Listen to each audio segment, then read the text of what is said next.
What's going on YouTube? Josh here checking in with some lower body training footage from the week of March 3rd. So this is my first set. This is 355 beltless. The plan was to do sets of 3. You'll notice that I only got 2 here. My second rep I misgrooved and I just decided to call it at that and regroup. Fortunately, I was able to get 355 for multiple sets of 3 beltless, which was a PR for me, a beltless triple. And you'll see that they were going pretty well initially. Unfortunately, on this workout, my left tensor fasciae lata muscle started acting up. If you're not familiar with that muscle, basically it's kind of on the outside portion of where your hip flexor would be, and it attaches to your IT band.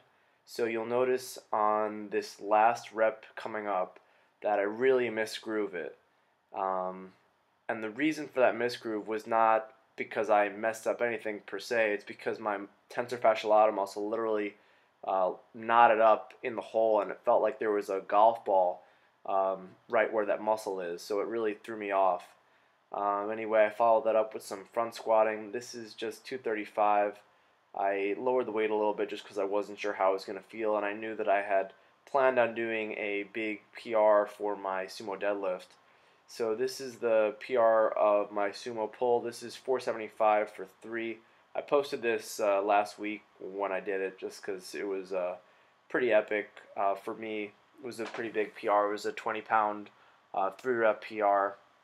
So I was really happy with how this went, despite the fact that I wasn't feeling 100%, and I just previously hit that PR on the beltless squat. So I followed that up with some singles at 455, and these singles at 455 were terrible. You'll see my hips rise early, and it was a real grind. That 475 set really took a lot out of me, but yeah, I put in the work and made it happen. So this is the following lower body day, and this is 365 for triples, and this first set went really well, much better than expected. The speed was right there, and honestly, I think part of it is when I have a spotter, for some reason, my performance is like 10 times better. I don't know if I'm, don't want to fail in front of the spotter or what, but none of my other sets looked anything as good as that first one. So you'll notice that I am wearing the Nike Romaleos. I normally wear Addy Powers, and I just got the Romaleos. I'm going to be testing these out, and eventually I'll be doing a full review on them. But I just wanted to throw that out there. So in this workout, my tensor fasciae lata muscle was still bothering me quite a bit, and I'm on my first bunch of sets of squats. I was trying to play around with bar position, trying to like lower the bar on my back to see if that would be able to change my squat dynamics enough to not really irritate that muscle. And honestly, I just ended up putting a lot of icy hot on and trying to deal with it. So this was some pause squats. I believe this is 275, and basically these were really, really bothering my my tensor fasciae lata muscle. So this was the second rep.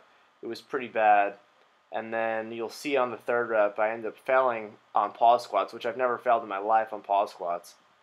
Just because basically in the bottom you'll see my weight kind of shifts, and then I just lose it. That was basically because the muscle really just tensed up and was extremely uncomfortable, and it caused me to shift my weight, and I was just way too off balance. So I switched the plan. I wasn't planning on doing any front squatting, but because I wanted to do some squat accessory, and the initial plan was pause squats, I decided to go with some heavier front squats. I did 265 for triples on the front squat beltless. So these are some pulls with 405 conventional. And you'll notice that I am using straps. I don't normally like to use straps, but honestly, this bar just kills my hands. Its circumference is slightly smaller than a standard Texas power bar or a deadlift bar, so basically the way it lands in my hands, it really just tears them up, and on my warm-up sets, my hands were getting all kinds of messed up. So that's the video, guys. I hope you enjoyed it. If any of you guys have ever had any issues with your TFL muscle, please comment below and let me know how that worked out for you.